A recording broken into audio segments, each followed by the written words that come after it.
शिमले दी राहें चंबा कितनी दूर. ഷിംല മലകളുടെ രാജ്ഞി എന്നറിയപ്പെടുന്ന നഗരം. ബ്രിട്ടീഷ് ഇന്ത്യയിൽ ഭരണാധികാരികളുടെ വേനൽക്കാല തലസ്ഥാനമായിരുന്നു ഹിമാചൽ പ്രദേശിന്റെ ഇപ്പോഴത്തെ തലസ്ഥാനമായ ഷിംല. മഞ്ഞിന്റെ മനോഹാരിത ആസ്വദിക്കാൻ ആഗ്രഹിക്കുന്നവർക്ക് ഒരിക്കലെങ്കിലും ഷിംലയിൽ എത്താതിരിക്കാനാവില്ല.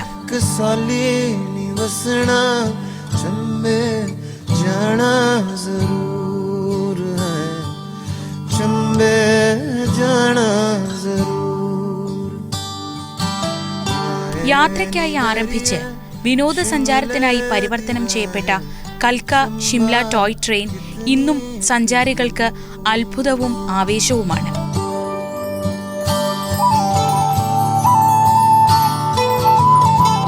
ചരിത്ര പ്രാധാന്യമേറെയുള്ള വൈസറീഗൽ ലോഡ്ജ് യൂറോപ്യൻ വാസ്തുകലയുടെ മകുടോദാഹരണമാണ്. ഇതിനോട് ചേർന്ന് സ്ഥിതി ചെയ്യുന്ന ഹിമാലയൻ ബേർഡ് പാർക്കും അല്പം മാറിയുള്ള ജാക്കുമലയും അവിടുത്തെ ദസറ ആഘോഷങ്ങളും കണ്ട് മാതൃഭൂമി യാത്ര ഹിമാചൽ സഞ്ചാരം തുടരുകയാണ്.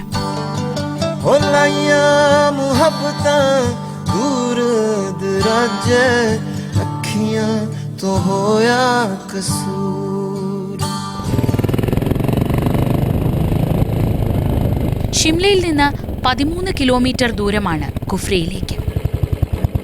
കുഫ്രിയിലേക്കുള്ള യാത്രാമധ്യേ ഗ്രീൻ വാലി എന്ന ഒരു വ്യൂ പോയിന്റിലെത്തും.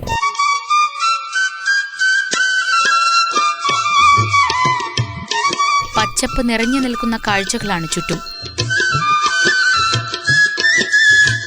കുന്നുകളിൽ ഇടതൂർന്ന് ദേവദാരു മരങ്ങൾ തല ഉയർത്തി നിൽക്കുന്നു.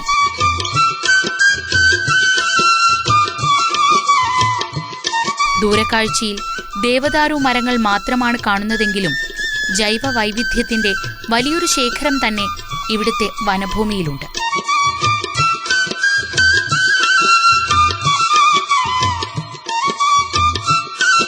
ഹിമാചലിന്റെ ആകെ വിസ്തീർണത്തിന്റെ 1/3 വനമേഖലയാണ്.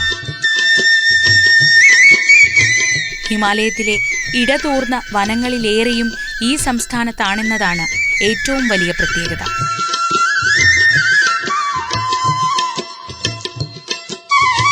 പിന്നിൽ പച്ചപുതച്ച കുന്നുകളെ പശ്ചാത്തലമാക്കി ചിത്രങ്ങൾ എടുക്കാൻ സഞ്ചാരികൾ മത്സരിക്കുകയാണ്.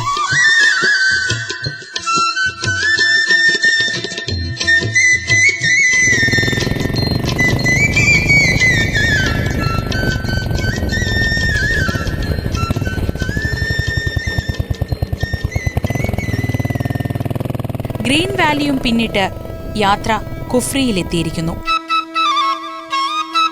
വിശാലമായ പാർക്കിംഗ് സൗകര്യവും ഇവിടെയുണ്ട്.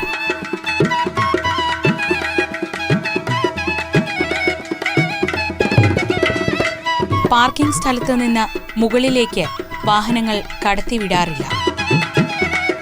കുതിരപ്പുറത്താണ് സഞ്ചാരികൾ കുന്നിൻ മുകളിലേക്ക് പോകുന്നത്. മഞ്ഞ് പുതഞ്ഞു കിടക്കുന്ന സമയത്ത് ഇതുവഴി യാത്ര ദുരിതമായിരിക്കും. കുതിരകളല്ലാതെ അപ്പോൾ മുകളിലേക്ക് കയറാൻ മറ്റൊരു മാർഗവുമില്ല.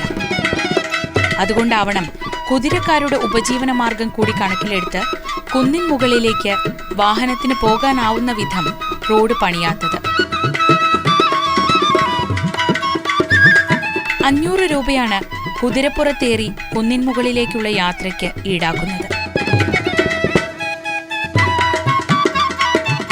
കുഫ്രി ഉൾപ്പെടെ ഷിംലയുടെ പ്രാന്തപ്രദേശങ്ങൾ പലതും ഒരു കാലത്ത് നേപ്പാൾ സാമ്രാജ്യത്തിന് കീഴിലായിരുന്നു. 1815 ആംഗ്ലോ നേപ്പാളീസ് യുദ്ധത്തിന് ശേഷം ഈസ്റ്റ് ഇന്ത്യ കമ്പനിയും നേപ്പാൾ രാജാവും തമ്മിൽ ഒപ്പുവെച്ച കരാർ പ്രകാരമായിരുന്നു ഇവിടം ബ്രിട്ടീഷ് രാജിന് കീഴിലായത്. 1819 മാത്രമാണ് കുഫ്രിയുടെ സൗന്ദര്യവും സാധ്യതകളും ബ്രിട്ടീഷുകാർ പോലും കണ്ടെത്തിയത്. മഞ്ഞു മലനിരകളിലൂടെ സാഹസിക യാത്ര ഇഷ്ടപ്പെടുന്നവർ ഒരിക്കലും ഷിംല സന്ദർശിക്കുന്ന വേളയിൽ കുഫ്രി ഒഴിവാക്കാറില്ല. സമുദ്രനിരപ്പിൽ നിന്ന് 2290 മീറ്റർ അഥവാ 7510 അടി ഉയരത്തിൽ നിൽക്കുന്ന കുഫ്രിക്ക് ആ പേര് ലഭിക്കുന്നത് തടാകമെന്ന അർത്ഥം വരുന്ന കുഫീർ എന്ന വാക്കിൽ നിന്നാണിത്. മഞ്ഞുകാലമാണ് ഇവിടെ സാഹസിക വിനോദങ്ങളുടെ കാലം. എവിടെ നോക്കിയാലും നിറഞ്ഞു കിടക്കുന്ന മഞ്ഞിൻ കൂമ്പാരങ്ങൾ.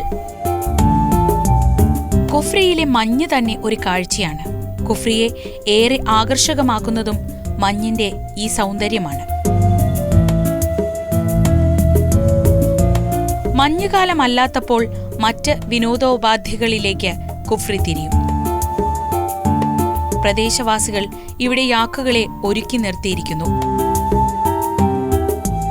സഞ്ചാരികൾക്ക് യാക്കുകളുടെ പുറത്തു കയറിയിരുന്നോ ഒപ്പം നിന്നോ ചിത്രങ്ങൾ എടുക്കാം.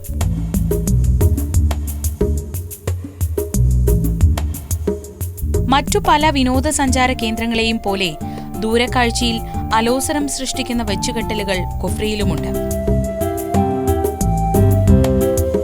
താൽക്കാലിക കച്ചവടക്കാർ പണിതിരിക്കുന്ന ടെന്റുകൾ ഇവിടുത്തെ പ്രകൃതി സൗന്ദര്യം നശിപ്പിക്കുന്നതാണെന്നതാണ് വാസ്തവം.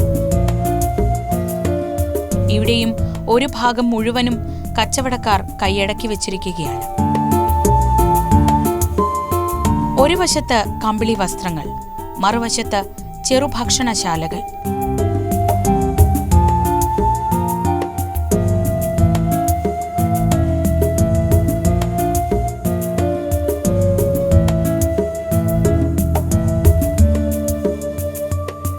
കുഫ്രിയിലെ ചെറുകുന്നിലായി ഒരു നാഗക്ഷേത്രം സ്ഥിതി ചെയ്യുന്നു.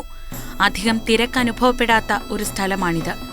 സന്ദർശകർ കാര്യമായി എത്താത്തതിനാലാകാം ക്ഷേത്രം അടച്ചിട്ടിരിക്കുകയാണ്. പതിവ് സർപ്പക്ഷേത്രങ്ങൾ പോലെ കാവിന്റെ അന്തരീക്ഷമോ ഒന്നും ഇവിടെയില്ല. നാഗങ്ങളെ പ്രതിഷ്ഠിച്ചിരിക്കുന്നതും പതിവിന് വിപരീതമായി അടച്ചുകെട്ടിയ കോവിലിനുള്ളിലാണ്. ഉത്തരേന്ത്യയിൽ നാഗാരാധനയും നാഗക്ഷേത്രങ്ങളും പൊതുവെ കുറവായതാകാം ഇതിന് കാരണം. കുഫ്രി കുന്നിലെ കാഴ്ചകൾ ആസ്വദിച്ച് മലയിൽ നിന്ന് കുതിരപ്പുറത്ത് തന്നെ തിരിച്ചിറക്കാം. ഹിമാലയൻ നേച്ചർ പാർക്കാണ് കുഫ്രിയിലെ മറ്റൊരു പ്രധാന കാഴ്ച.